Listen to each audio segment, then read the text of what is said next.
melanjutkan kajian kita bagaimana seorang bisa masuk neraka. Subuh yang lalu kita membicarakan bagaimana Allah masing-masing baik yang menyembah ataupun yang disembah dikumpulkan. Maksudnya mungkin ada orang yang menyembah, memuliakan pohon misalnya gitu ya. Maka pohon itu akan dikumpulkan dan yang menyembah itu dikumpulkan. Begitu Allah sangat adil ya. Itu menunjukkan keadilan. Sehingga semua sisi-sisi yang kita lakukan di dunia ini akan mendapat penilaian dan pengadilan ya. Mari kita ulang sebentar. A'udzubillahi minasyaitonirrajim. Bismillahirrahmanirrahim. Dan sungguh mereka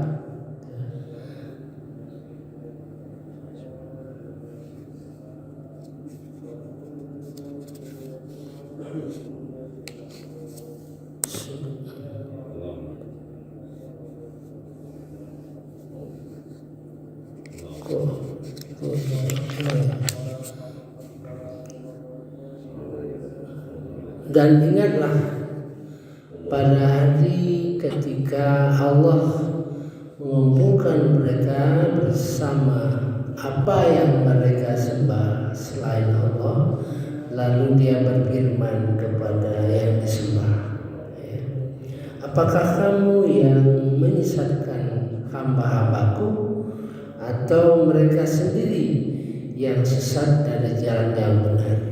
Itu pertanyaan ya kepada yang disembah. Oleh sebab itu dalam soal penyembahan maka Allah menyatakan di dalam surah Thaha ayat 14. Ini merupakan suatu yang istimewa dalam kaitan dengan agama kita. Jadi untuk soal sesembahan Allah menyatakan dirinya, innani anallah, sesungguhnya aku ini Allah, la ilaha illa ana, tidak ada selain aku ya, selain aku, fa'budni, maka sembahlah aku, wa aqimis shalah dzikri, sholatlah untuk mengingatku. Jadi sedangkan Tuhan-Tuhan lain memang benar, dia tidak mengatakan sembahlah aku itu ya. Mari kita lihat lagi ya. Maka sungguh mereka yang disembah telah mengingkari. Mereka yang disembah itu menjawab, Maha suci Engkau, tidaklah pantas bagi kami mengambil pelindung selain Engkau. Tetapi Engkau telah memberi mereka dan nenek moyang mereka kenikmatan hidup, sehingga mereka melupakan peringatan dan mereka kaum yang binasa ya. Jadi kesalahan yang dilakukan oleh mereka yang menyembah selain Allah itu karena kenikmatan hidup ya.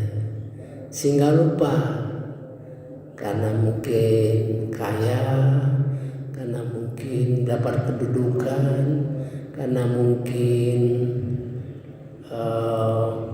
punya ilmu yang banyak ya, punya kekuasaan gitu. sehingga dia lupa. Itu kunci ya. Kunci mengapa terkait dengan zaman ini. Kalau zaman dulu kan cerita orang kafir Mekah, orang musyrik Mekah. Nah, kalau dikaitkan dengan konteks sekarang itu tadi ya, karena walakin matta'tu ta'tahum, karena kenikmatan yang dirasakan oleh mereka sama dengan surah Al-Alaq. Biasanya orang yang berlebih-lebihan ya, lu melampaui batas-batas dalam arti berdosa ataupun syirik ataupun merasa kuat karena merasa kaya, merasa hebat, merasa lebih pintar, merasa paling benar. Nah itu membuka kunci untuk keadaan zaman sekarang. Maka sungguh mereka yang disembah itu telah mengingkari apa yang mereka katakan, maka kamu tidak akan menolak azab dan tidak dapat menolong dirimu sendiri. Dan barang siapa di antara kamu berbuat zalim, niscaya kami timpakan kepadanya azab yang besar. Ya. Nah, itulah kunci menuju hawa. Sekarang kita perhatikan hawa nafsu ya. Jadi karena kenikmatan yang diberikan, dianugerahkan oleh Allah, jadi kita lupa diri ya. Itu zaman sekarang ini ya, lupa diri, merasa hebat ya, merasa segala macam ya, meremehkan orang lain ya. Itu hawa, ke arah hawa.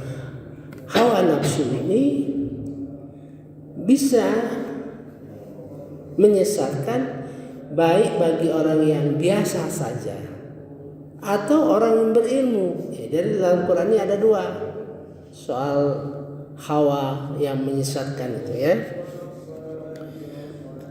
Mari kita lihat ayat 43 ya. Ara'aita man ittakhadha ilahahu hawa. Tidakkah kamu melihat ya, memperhatikan siapa yang menjadikan Tuhannya dari hawa nafsu. Ya.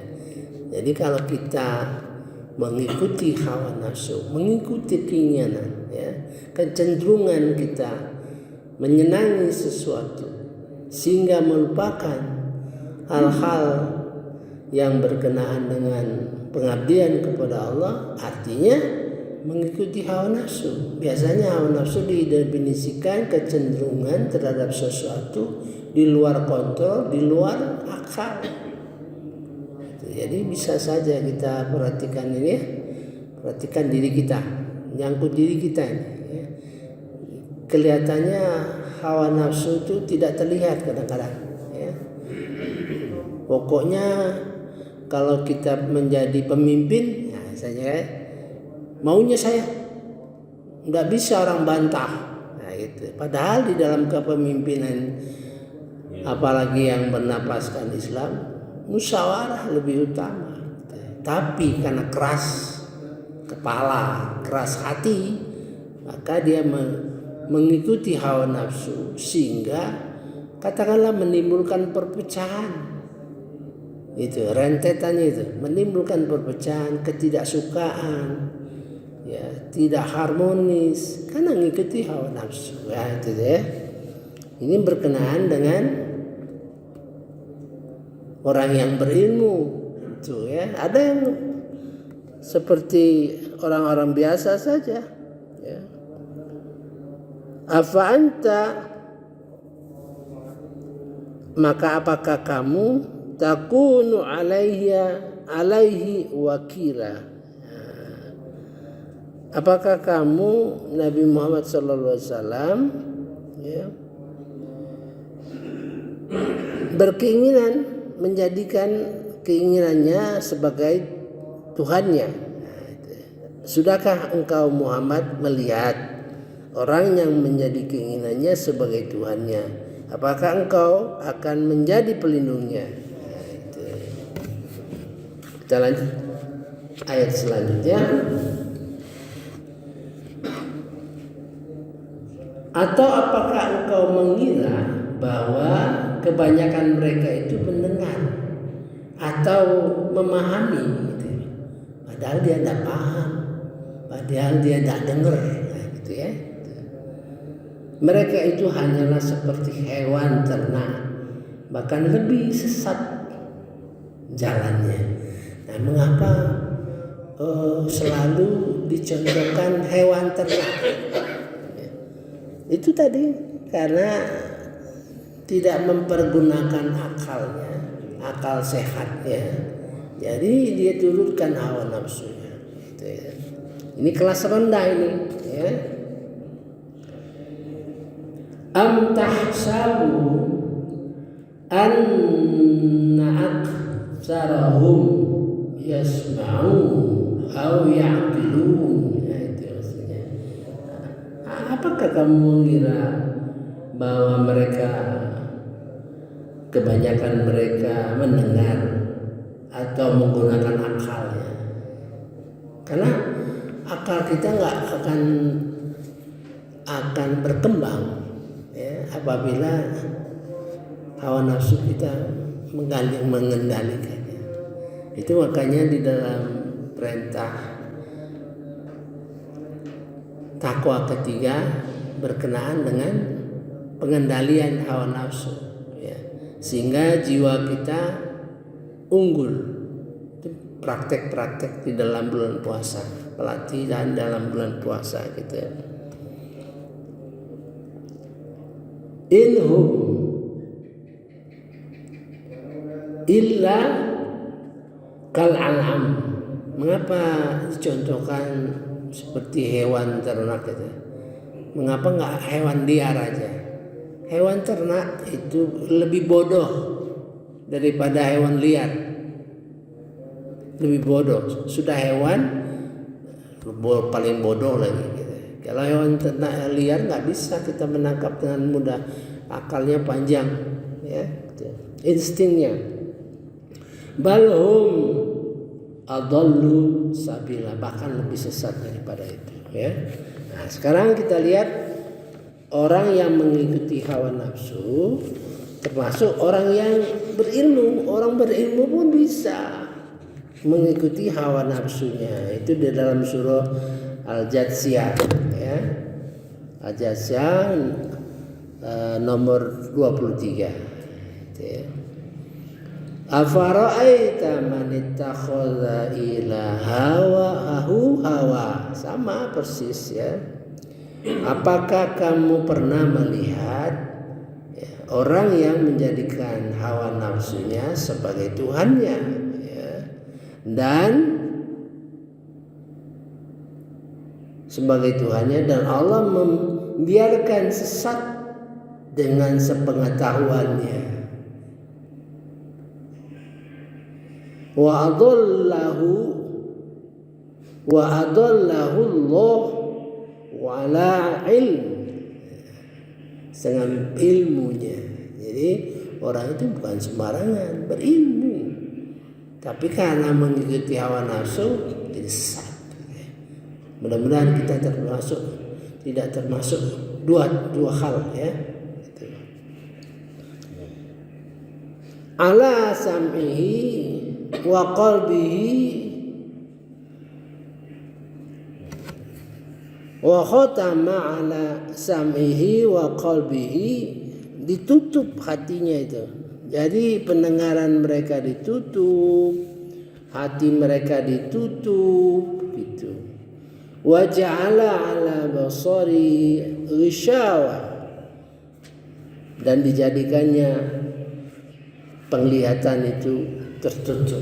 Padahal itu diuji ya di dalam surah Al-Insan, pendengaran maupun penglihatannya itu diberikan kepada kita, dikaruniai kepada kita untuk ya, menguji kita ya, dalam surah Al-Insan ayat 2. Nabtalihi, kami ingin menguji mereka, faja'alnahu, dijadikan mereka sami'an basiran, mendengar, manusia yang mendengar dan manusia yang melihat dengan sempurna.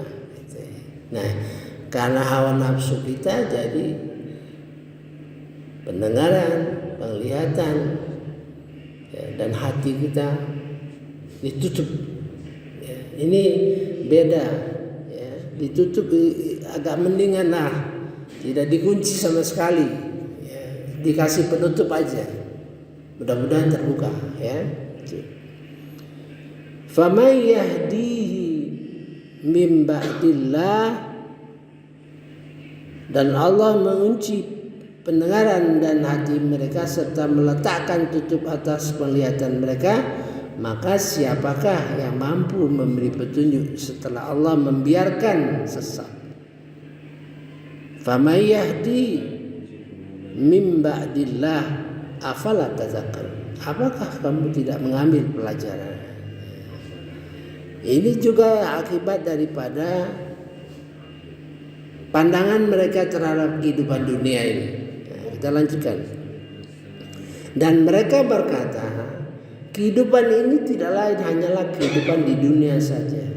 Kita mati dan kita hidup, dan tidak ada yang membinasakan kita selama masa selain masa, karena waktu saja gitu ya.